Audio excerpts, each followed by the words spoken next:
Olá, sejam muito bem-vindos a mais um episódio do Corecast, o podcast do Conselho Regional de Economia. Eu me chamo Thiago Holanda, conselheiro aqui do Corecon, e eu tenho a alegria de receber você em mais um dos nossos episódios para falar de um tema extremamente importante e recebendo uma convidada muito mais do que especial. Hoje estamos aqui recebendo conosco, dos nossos estúdios, a doutora Mônica Alves Amorim, professora da Universidade Federal do Ceará, e eu tenho, assim, uma honra ainda mais, uma alegria ainda mais especial, porque a doutora Mônica, ela foi minha professora na graduação e eu tive o privilégio, a honra de ser monitor da disciplina de Economia Regional, né, onde ela lecionava por um ano, e aprender ali, além de ter aprendido como aluno, aprender ali durante um ano, caminhando ali do lado dela, né, as práticas docentes, e hoje eu tenho a alegria de ser professor, muito também inspirado na trajetória inspiradora que ela tem, e eu fico muito feliz em receber, professora, recebê-la aqui nesse episódio. E eu queria, né, já de antemão, iniciar, o nosso tempo ele é muito precioso aqui, iniciar pedindo para a senhora se apresentar, assim, com mais detalhes para o nosso público. Eu falei assim muito por cima, apresentar-se com mais detalhes. E aqui, muitos alunos assistem o nosso Corecast. Então, eu sempre peço para que o profissional, o economista, ele compartilhe também a sua trajetória, como foi essa trajetória na economia, como foi que foi desenvolvendo, as suas pesquisas, enfim, a sua caminhada para inspirar essa nova geração de economistas que está chegando, que está se formando. Então, muito obrigado pela sua presença e a palavra está com a senhora. Muito obrigada, Tiago, pelas suas palavras tão doces, né, simpáticas, assim. É uma honra estar aqui, tá? Um prazer enorme interagir com você e com a audiência do Corecast. Então, sobre a minha trajetória, né? Como você falou, eu sou economista, eu me graduei na Universidade Federal do Ceará no final dos anos 70, né? E a minha motivação para cursar economia veio de uma reflexão, de uma experiência anterior. Eu fiz parte do ensino médio, né, nos Estados Unidos, né, na high school, né, num estado pobre dos Estados Unidos, na região sul, Tennessee. E a minha escola ficava num condado, né, e eu residia num município que faz parte desse condado, né, um município muito pequeno, na época, menos de 3 mil habitantes. E a escola era compartilhada por outros municípios desse condado, mas era uma high school, uma escola muito moderna, muito bem equipada, os professores, alguns tinham doutorado na época, né? Ensino médio é algo extraordinário, né? Laboratórios bem equipados, um currículo muito diferente, né? Assim, interdisciplinar, tinha artes, tinha até, por exemplo, ensinava as pessoas a dirigir, muito foco nos esportes, na química, na matemática, nas línguas, né? Então, minha impressão, assim, o que eu pensei na época é que, como é que um município tão pequeno, né, mesmo esse maior, onde ficava a escola, né, que tinha 35 mil habitantes, Johnson City, e como é que numa região atrasada, né, um estado pobre no sul dos Estados Unidos e uma cidade pequena, tem uma escola dessa, mas não só a escola, toda a infraestrutura, as highways, né, serviços como shopping center, né, que a gente chama aqui, bons hospitais, e são muitas oportunidades, né? E eu, assim, vindo do Nordeste, né, eu tinha outra experiência, né, assim, municípios pequenos que são mergulhados no atraso, né, com muita pobreza, né, muitas diferenças e muita falta de oportunidade. Então, aquilo me intrigava, né, e eu pensei muito nisso quando eu escolhi economia, né. Então, fui fazer graduação, mas eu fiz a graduação e não... E essa minha demanda não foi atendida, entendeu? Assim, eu não enxerguei caminho e tudo. Então, eu terminei a graduação, né, e fui participar, então entrei na universidade como professora e também participei de uma pesquisa aqui no Ceará, que estava sendo implementada pelo NUTEC, né, que era um estudo de oportunidade de investimento. Então, fui participar dessa pesquisa e na época o foco era industrialização, né. Então, aí eu comecei a tomar pé mesmo da realidade produtiva do Ceará e ver que predominam pequenas empresas, né, micro e pequenas empresas. E então, nessa experiência foi muito rica para mim, me despertou para entender a problemática das pequenas empresas. Então, seguindo ainda com o desdobramento dessa pesquisa, ainda no governo Tasso Gereissati, o então secretário de Desenvolvimento Econômico, Ariosto Holanda, tinha uma visão de apoiar, de dar prioridade às micro e pequenas empresas, né, com 4 eixos, né, apoio gerencial, apoio tecnológico, apoio mercadológico e crédito, né? Mas, então, eu achei que ali era um caminho bom, né? E era mesmo. Né? Então, eu tive uma experiência com esse tipo de abordagem e eu queria aprender mais, né? Então, eu fui estudar fora, fui fazer mestrado e doutorado nos Estados Unidos, no MIT, né? Que é uma instituição que muitos conhecem, né? Porque, E aqui cabe uma observação, permita-me interromper. Nós estávamos conversando nos bastidores e a professora revelou que ela foi a primeira mulher brasileira nordestina a ingressar nos quadros do MIT. É isso mesmo? Do meu departamento. Sim. Né? É a primeira, uma grande honra. A primeira mulher e a primeira nordestina no meu departamento. Né? Então, aí, quando cheguei no MIT, né, eu fui estudar no departamento de estudos urbanos e regionais. Então, eu fiquei muito surpresa e muito gratificada, porque lá essas preocupações eram a tônica, pelo menos do grupo do departamento do qual eu participava. Né?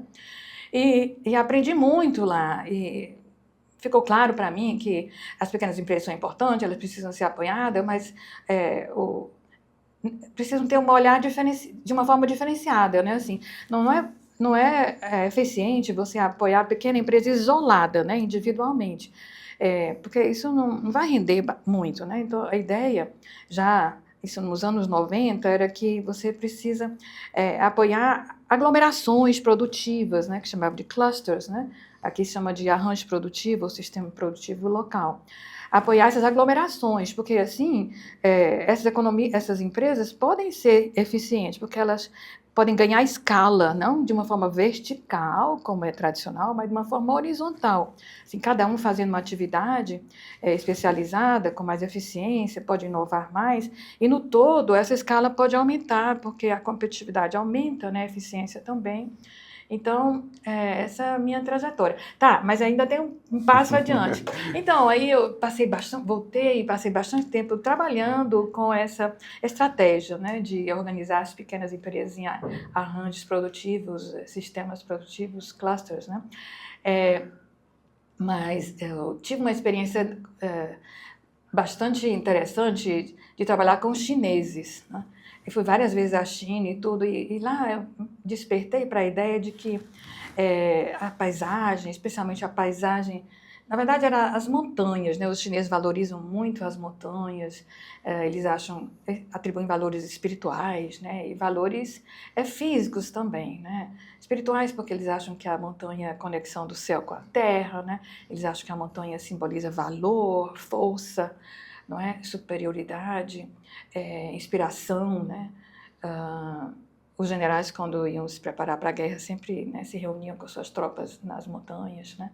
E também os chineses têm montanhas sagradas, né, montanhas famosas em todo o seu território, norte, sul, leste, oeste, centro, né? Então, montanha é um ativo muito presente na vida dos chineses. E eu vi lá que das montanhas, eles desdobram esse valor para os produtos, né?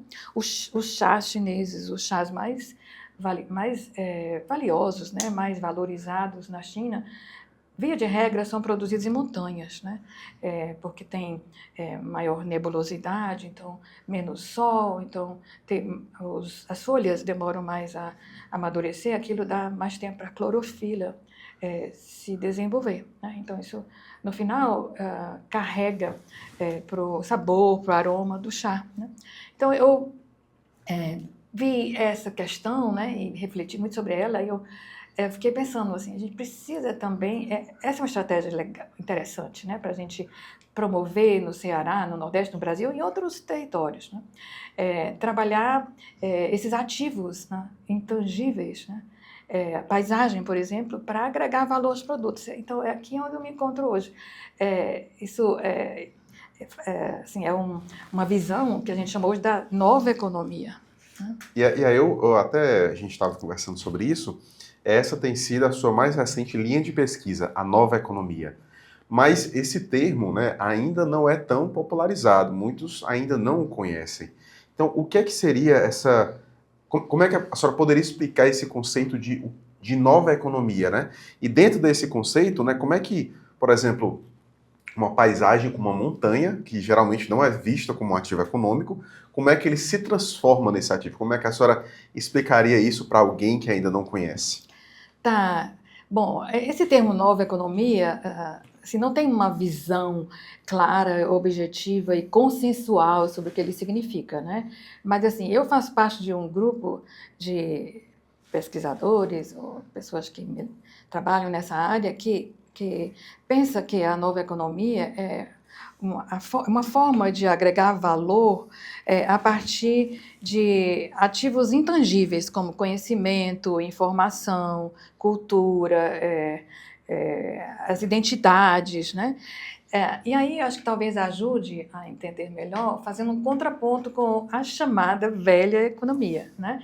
Assim, esse termo não é muito valorizado, né? Assim, mas né, também não é depreciativo, é economia tradicional. Só para fazer uma separação, né? Exatamente. Na velha economia, né, a agregação de valor se dá muito baseado na transformação de recursos naturais, de matérias-primas, através da incorporação de capital físico e mão de obra, né? Então, normalmente é produção em escala, também pressupõe um consumidor passivo, né? É aquela velha, os fatores de produção, né? Capital, É isso, tecnologia. exato, né? E também modelos rígidos de produção, né?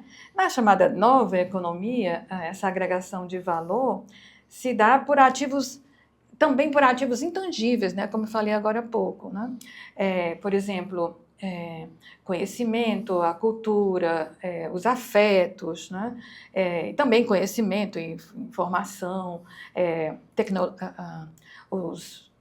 por exemplo, os direitos autorais são descobertas e inovações que podem ser titulares de direitos intelectuais, propriedades intelectuais, né? Então, a nova economia agrega valor de uma forma diferenciada, né? Informação, conhecimento, a humanidade também, né? Então, tem um campo muito amplo dentro da nova economia. E, por exemplo, como eu falei agora há pouco, né, como é que a agregação de valor a partir de valores intangíveis, como a cultura, a identidade de um território, né, o próprio território, né, que carrega, né, todos esses valores, essas tradições, essas formas de ser, e a humanidade também, por exemplo, com a inclusão social, inclusão produtiva, né. Aqui no Ceará tem um exemplo muito interessante de expressão e de implementação de uma forma da nova economia, que é a economia de impacto, né? Que até a gente tem um baluarte aqui no Ceará, que é a Tiziana Rolim Queiroz, né? Ela trabalha muito essa questão da economia de impacto, que valoriza o que é que a forma como as pessoas decidem as compras, né? E como as pessoas produzem, que não apenas resulta em lucros, né? Em faturamento, mas também em resultado de transformação da sociedade, de inclusão de pessoas, né? De mudança na vida dos produtores, né? Então. Interessante. A senhora fez aí um contraponto entre a nova e a velha economia, né? E assim, na velha economia, tudo funciona muito com base em medição, né? Aqueles modelos, né, neoclássicos, enfim, tudo é muito, inclusive isso é muito alvo de críticas também. Só que na nova economia, a gente consegue fazer essa medição? É possível um economista medir valor com relação a esses ativos, como, por exemplo, montanhas, conhecimento, cultura? É possível fazer medição de valor dentro desses ativos? Olha, nem sempre, porque o enfoque é diferente, né? É um outro paradigma, né? O valor agregado a partir desses ativos intangíveis, né, vem muito do julgamento do consumidor, da sociedade, sobre aquela incorporação, né? É diferente da economia tradicional, né, que você contabiliza, né, assim, os gastos, os insumos e os serviços apropriados, né, e depois chega nessa conta. Então, é diferente.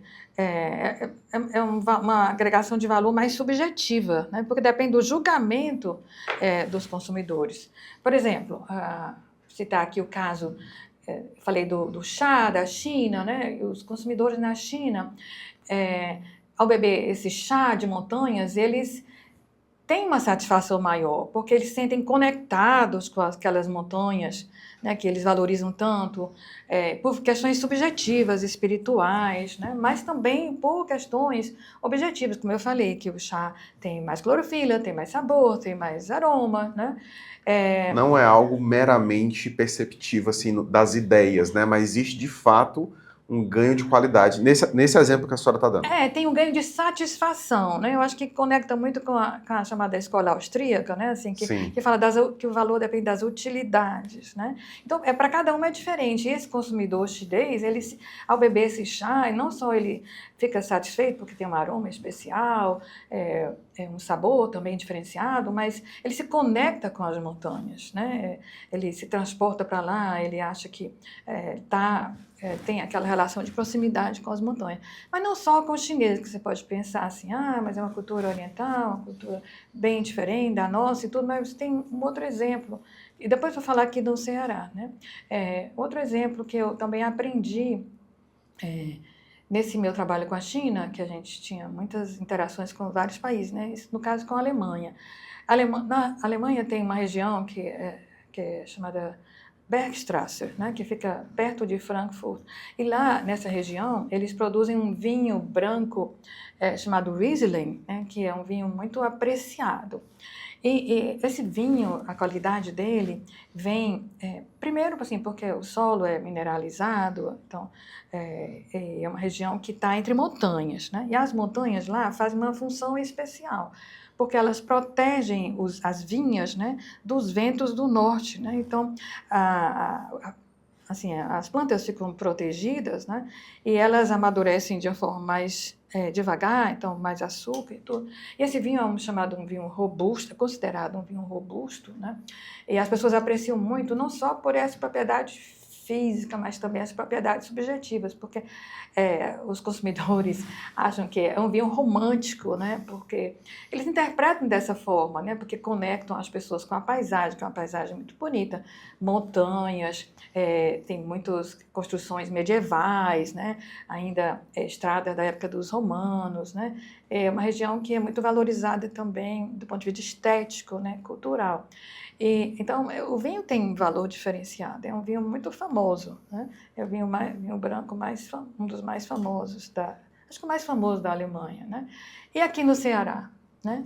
Aqui no Ceará, eu encontrei alguns exemplos, mas o exemplo que eu estudei mais, que eu gosto mais de citar, posso falar? Pode, claro. Tá, que é o caso do café sombreado da Serra de Baturité, né? Incluindo Guaramiranga, Mulungu, né? Pacuti, aquela região. Baturité também. Esse café, e Baturité é uma região de montanhas, né? A gente agora sabe, muitas pessoas já sabiam, eu já considerava a região de Baturité como montanha há muito tempo, mas só agora, esse ano, o IBGE considerou, afirmou, né, que o Ceará tem algumas montanhas, né? E Baturité que antes só pensava que tinha serra. Baturité é uma delas, né? E para surpresa de muitos, né, o Ceará é o estado mais montanhoso do Nordeste. Não é que tenha mais montanhas, é que relativamente ao território, o estado mais montanhoso do Nordeste. Então agora a gente fala de montanha, né, e não de serra.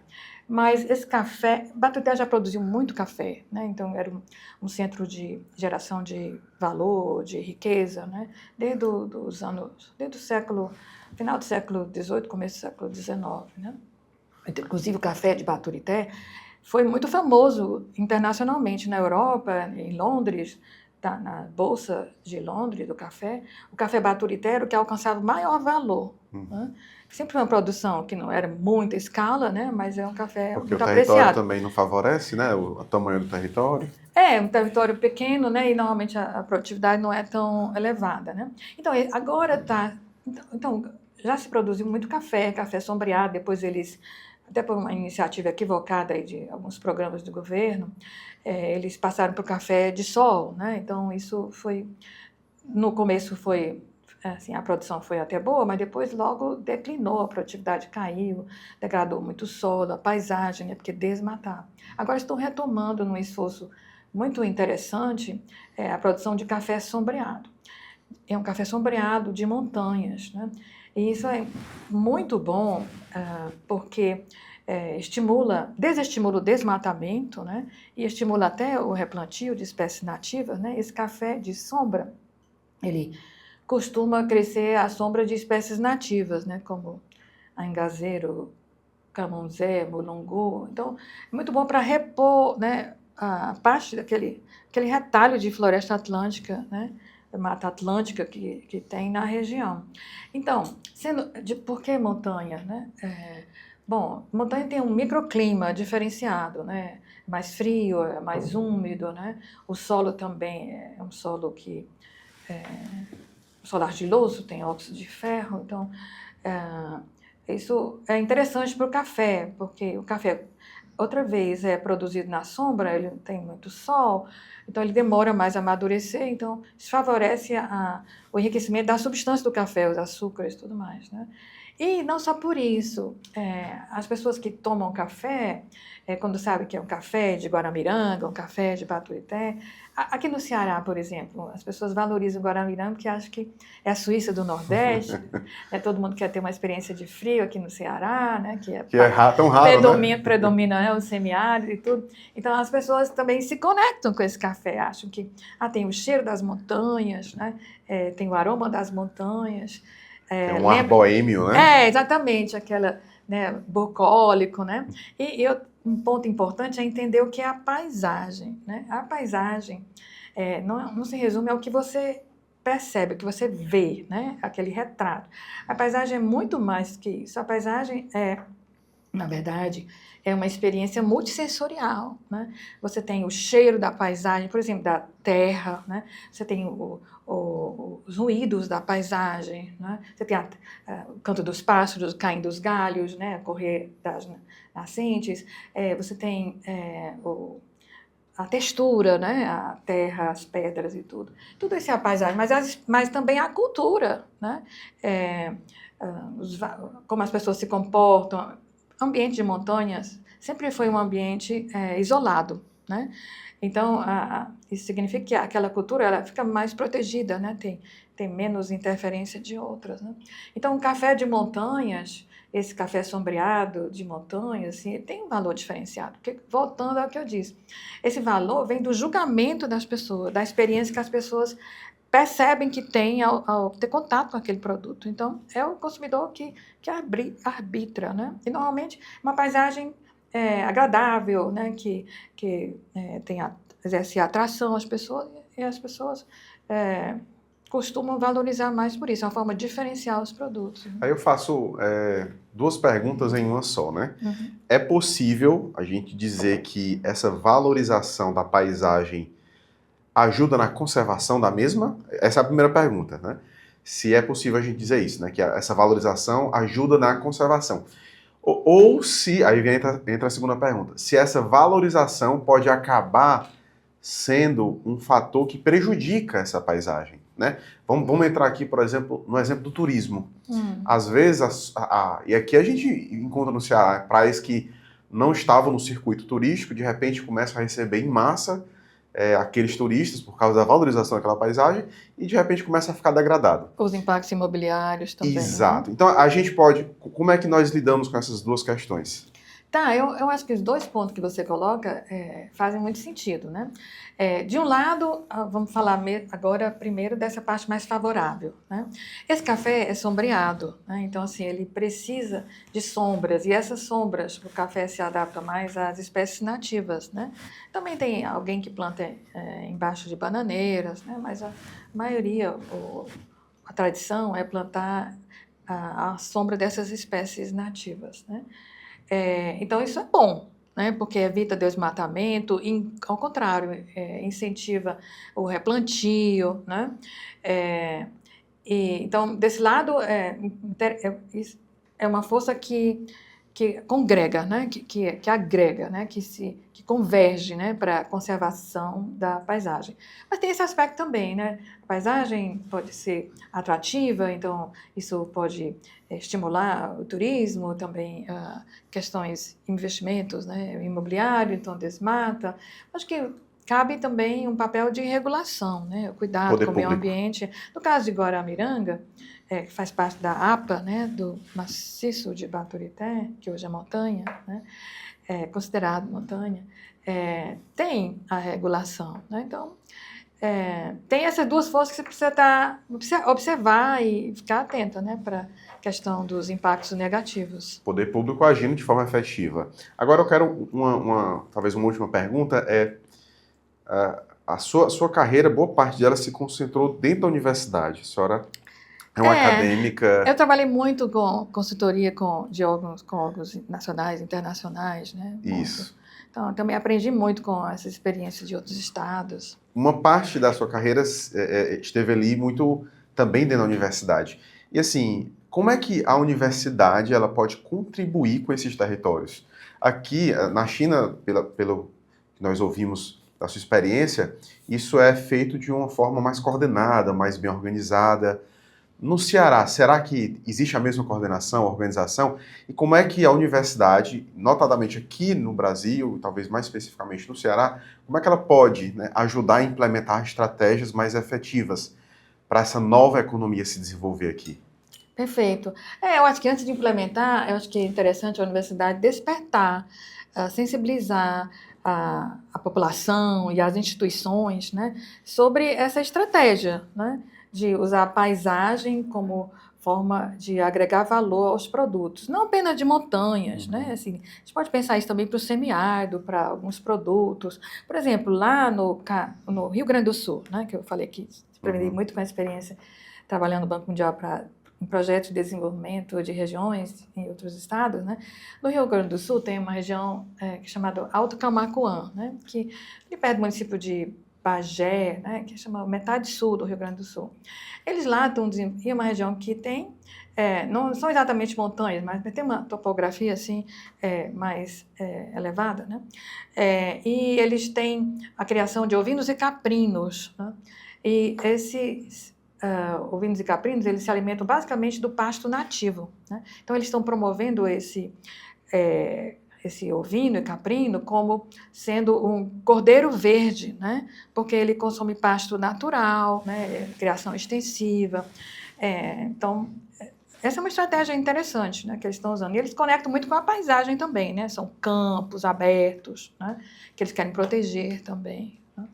Então, como é que a universidade pode ajudar? Acho que sensibilizando os estudantes e a sociedade em geral e as instituições, as prefeituras, os governos locais, né, para essa nova forma, essa forma que pode ser complementar de gerar valor. Não apenas pensar em atrair indústria que vem movida principalmente por incentivos fiscais e que emprega trabalho basicamente desqualificado, que dificilmente cria raízes no local, né? Não é que isso seja indesejável, mas assim, que não seja a única forma, né? Que a gente não fique refém dessa estratégia, que a gente sabe até que pode não ser sustentável, né, no longo prazo. Sustentável não apenas do ponto de vista ambiental, mas do ponto de vista da permanência delas, né, na região. Então, acho que a universidade pode ajudar dessa forma, sensibilizando, também sensibilizando alunos, sociedade e as instituições. Você perguntou... Como é que ela pode ajudar a implementar essas estratégias, os territórios a implementar essas estratégias? Eu acho que principalmente inspirar, né? Talvez orientar, né? Compartilhar esse compartilhar a experiência também, não é? Mostrar outros exemplos, né? E apontar, assim, abrir caminho, iluminar. Olha como poderia ser no semiárido, por exemplo, em Jaguaribe, em Morada Nova, que Xeramubim está fazendo um trabalho muito interessante na qualificação do queijo coalho, né? Tem uns tipos de queijo que já ganharam vários prêmios, inclusive na Europa, né? Então, trabalhar nessa perspectiva, né? Perfeito.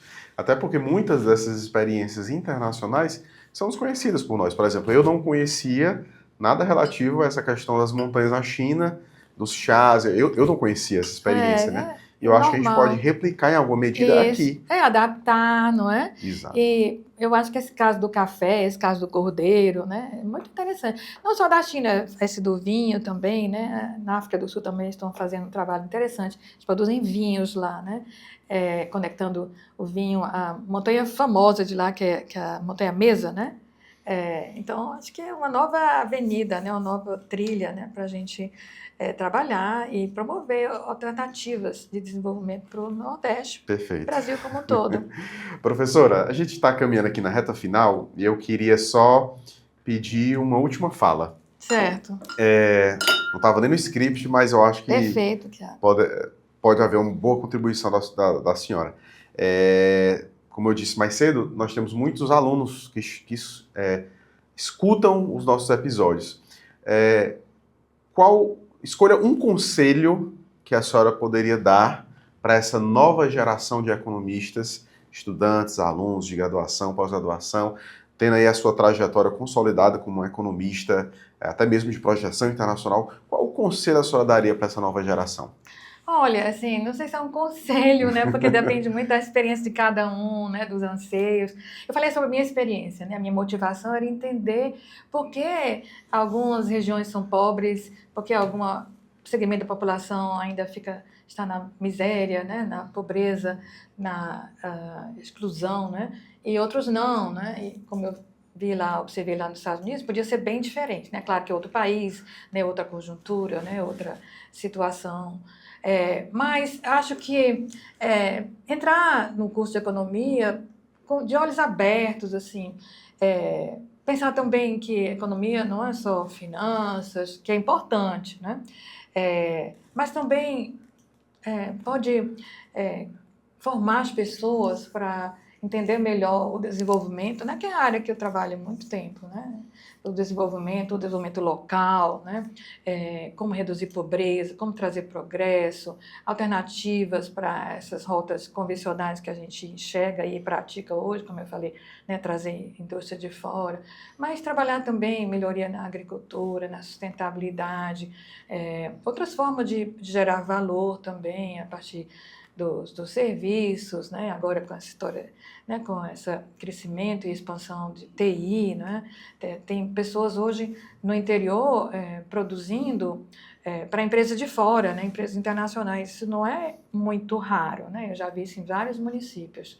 Então, não é bem um conselho, né? Mas assim, talvez uma janela, né? Para as pessoas explorarem, quem se sentir motivado e atraído para essa questão de entender o subdesenvolvimento e como a gente pode vencer, superar essa condição. Perfeito. Professora, muito obrigado pela sua participação. Enorme. É uma alegria, né, ter a senhora compartilhando a sua experiência e os conhecimentos conosco, sempre enriquecendo bastante. Então, o nosso muito obrigado, a nossa gratidão. Só gostaria de se despedir do nosso público. Sim, olha, é um prazer enorme estar aqui compartilhando esse momento com o Tiago, mas também um pouco da minha experiência com a audiência, né, do Corecast, né? Isso. Fiquei muito satisfeita, espero que de alguma forma eu tenha trazido alguma luz, né, alguma inspiração para todos. Desejo sucesso e mais uma vez fico muito grata ao Corecon e ao Tiago. Muito prazer lhe ver novamente e ver você hoje, né, assim, trilhando sucesso aí na sua carreira como professor, como economista, doutorando.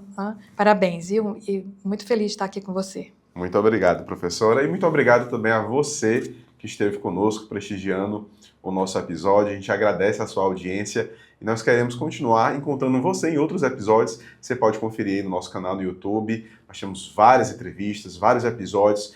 Dá um gostei, dá um like aí no nosso vídeo para poder ajudar no engajamento e que esse conhecimento que foi compartilhado aqui possa alcançar outros públicos. Então é isso, a gente fica por aqui. O nosso muito obrigado e até mais. Até mais.